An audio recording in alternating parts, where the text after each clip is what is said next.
The U.S. trade embargo on Cuba may still be in place, but the recent diplomatic thaw between the U.S. and Cuba has others projecting profits. American farmers are especially excited since it may mean another market for their products.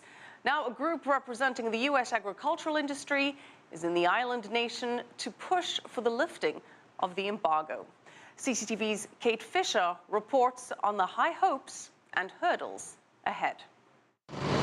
For more than 50 years, American farmers have had a hard time selling their produce to Cuba. But December's announcement by Havana and Washington on a new chapter in U.S.-Cuban relations we will begin to normalize relations between our two countries. Is prompting new efforts to build trade partnerships.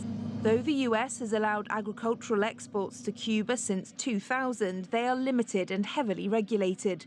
The 54-year-old embargo remains. Only Congress can lift it. And that's something the governor of the state of Virginia wants to see happen, as he told a farming conference for his state. I've been to Cuba. I have seen these countries down there. Canada's building resorts.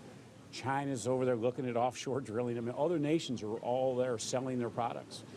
We need to get in the game on this. Among the rules of current trade is the U.S. requirement that Cuba pay in full for any agricultural shipments.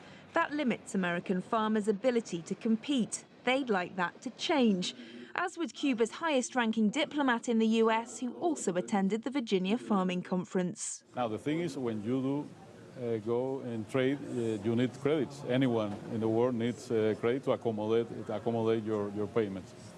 This is not something that is available for us in the United States, regrettably. We hope that that will be a regulation that will be changed soon. Food is certainly an important item for everybody. We're all concerned about it. So, you know, leave the politics aside. If we can help the Cuban people to have a better diet, and in turn we can get something from Cuba for us, you know, it would be a win-win situation. But the road ahead may not be smooth, according to some who've been involved with this issue for many years.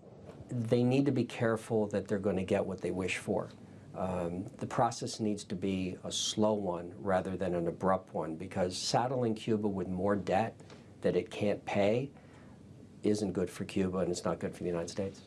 How soon U.S. farmers will see long-term benefits depends on the will of the U.S. Congress to lift the trade embargo and the will of the Cuban government to open up its economy.